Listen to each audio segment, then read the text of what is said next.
dari tim Universitas Pamulang akan mempresentasikan artikel ilmiah kami untuk lomba debat konstitusi 2019. DPD memiliki posisi penting dalam sistem ketatanegaraan Indonesia untuk mengakomodasi aspirasi daerah. Oleh karena itu, konstituan itu menyepakati bahwa DPD bukanlah berasal dari partai politik, melainkan perseorangan. Hal tersebut tertuang dalam pasal 22E ayat 4 UUD 1945, junto pasal 181 Undang-Undang Nomor 7 Tahun 2017 tentang Pemilihan Umum yang menyatakan bahwa peserta pemilu untuk memilih anggota DPD adalah perseorangan. Hal tersebut juga dikukuhkan oleh putusan MK Nomor 30 Tahun 2018 yang pada pokoknya menyatakan bahwa pasal 182 huruf L Undang-Undang Pemilu atas pasal pekerjaan lain bertentangan dengan UUD 1945 dan tidak mempunyai kekuatan hukum mengikat secara bersyarat sepanjang tidak dimaknai mencakup pula pengurus fungsionalis partai politik. Atas dasar tersebut, KPU mengeluarkan peraturan KPU Nomor 26 Tahun 2018 tentang pencalonan perseorangan peserta pemilu anggota DPD. Meskipun demikian, Dr. Kusma Sabta pada tahun 2018 mencalonkan diri menjadi anggota DPD untuk pemilu 2019. Namun demikian, beliau merupakan ketua DPP Hanura yang mulai menjabat pada 21 Desember 2016 serta ketua DPD dalam masa jabatan 2014 sampai 2019. Atas dasar tersebut, beliau melakukan upaya hukum dengan mengajukan judicial review peraturan KPU Nomor 26 Tahun 2018. Putusan MA Nomor 65 Tahun 2018 tersebut pada pokoknya menyatakan bahwa pasal 60A mempunyai kekuatan hukum mengikat dan berlaku umum sepanjang tidak diberlakukan surut terhadap peserta pemilu 2019 yang telah mengikuti tahapan program dan jadwal penyelenggaraan pemilu 2019. Fenomena tersebut mendapat perhatian khusus bagi kami karena hal tersebut menunjukkan adanya kontradiksi norma. Di sisi lain, putusan MA yang dipandang oleh publik bertentangan dengan putusan MK jelas menderogasi putusan MK. Model yang demikian tidaklah benar karena putusan MK sejatinya harus dihormati serta bersifat final dan eksekutorial. Oleh karena itu, kami dari tim Universitas Pamulang dengan ini menyatakan pro dengan mosi debat kita kali ini, yaitu anggota DPD bebas dari anggota partai politik dengan judul artikel Purifikasi Pengisian Jabatan DPD Perubahan Putusan MK Nomor 30 Tahun 2018.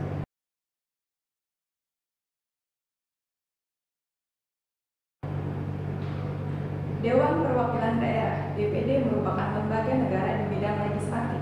Hal ini dikukuhkan dalam pasal 247 Undang-Undang Nomor 2 Tahun 2018 tentang perubahan kedua atas Undang-Undang Nomor 17 Tahun 2014 yang sudah dituangkan dalam MD 3, menegaskan bahwa lembaga DPD merupakan lembaga perwakilan yang berkedudukan lembaga negara. DPD sebagai lembaga negara mempunyai fungsi, tugas, dan wewenang yang ditetapkan dalam bab 7A, pasal 22C dan pasal 22D Undang-Undang Dasar 1945. Jika secara dirinci bisa ditemukan dalam pasal 248 dan pasal 249 Undang-Undang MD 3. Keanggotaan lembaga DPD sendiri ini dipilih dari setiap provinsi di Indonesia melalui pemilihan umum.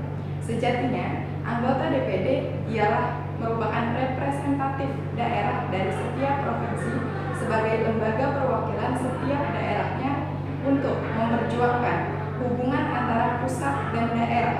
Oleh karena itu, dalam setiap penyelenggaraan kepemilihan anggota DPD harus disesuaikan dalam bab 7E Undang-Undang Dasar 1945 dan Undang-Undang Nomor 7 Tahun 2017 tentang Pemilu.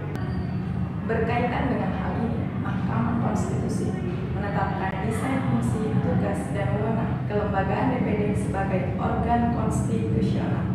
Dalam putusan MK Nomor 10 PUU 6 Tahun 2008 tertanggal 1 Juli Tahun 2008 menyatakan bahwa DPD merupakan representasi daerah yang membawa dan memperjuangkan aspirasi dan kepentingan daerah dalam kerangka nasional guna menyeimbangkan prinsip check and balances terhadap DPR yang mempunyai representasi politik yang membawa kepentingan partai politik Keberadaan DPD dan DPR dalam sistem ketatanegaraan Indonesia seluruhnya menjadi anggota MPR. Hal ini bukan berarti menganut sistem perwakilan bikameral, melainkan Indonesia sebagai gambaran sistem perwakilan yang khas. Meskipun kewenangan DPD terbatas, namun dari seluruh kewenangannya di bidang legislasi, anggaran, pengawasan, dan pertimbangan, ini sudah diatur dalam pasal 22D Undang-Undang Dasar 1945 yang diatur kewenangannya semua terkait dalam kepentingan aspirasi daerahnya ke dalam kerangka nasional. Anggota DPD dipilih melalui pemilu dari setiap provinsi di Indonesia dengan jumlah yang sama, berdasarkan pencalonan perseorangan bukan dari partai politik dan dilakukan melalui pemilihan umum.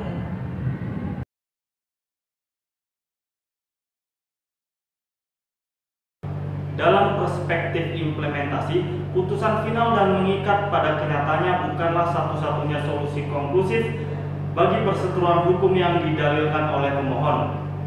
Hal ini dapat dibuktikan pada judicial review pasal 182 huruf L Undang-Undang Pemilu pada putusan Mahkamah Konstitusi bernomor 30 PUU 16/2018 yang menyatakan bahwa pasal 182 huruf L bertentangan dengan Undang-Undang Dasar 1945 dan frasa pekerjaan lain tidak mempunyai kekuatan hukum mengikat secara bersyarat sepanjang tidak mencakup pula pengurus atau fungsionaris partai politik. Sebagai tindak lanjutnya, pasca putusan, KPU mengeluarkan peraturan KPU bernomor 26 tahun 2018 tentang pencalonan perseorangan peserta pemilu anggota Dewan Perwakilan Daerah. Sebagai negara yang mendeklarasikan diri ke dalam konstitusi sebagai negara hukum, sudah semestinya putusan Mahkamah Konstitusi dihormati oleh semua pihak dan bersifat eksekutorial. Dengan diimplementasikannya putusan Mahkamah Konstitusi secara konsisten dan bertanggung jawab, hal ini akan membuat kontinuitas nilai-nilai konstitusi secara murni, sekaligus memantapkan proses pemahkotaan hukum sebagai roh keseluruhan tatanan dan aktivitas sistem ketatanegaraan.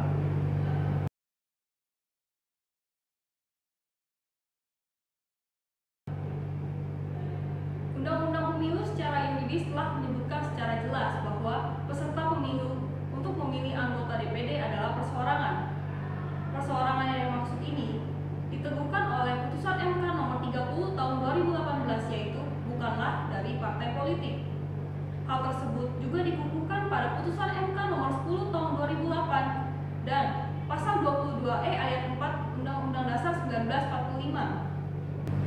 Maka dari itu, untuk meningkatkan peran dan fungsi DPD, semestinya DPD lebih mengutamakan kepentingan kedaerahan dalam bingkai otonomi daerah. Dengan demikian, maka DPD akan mempunyai posisi tawar dalam parlemen dan konstituennya. Oleh sebab itu, diperlukan suatu lembaga independen untuk mengawasi DPD layaknya MKD untuk DPR, agar terjaganya marwah DPD.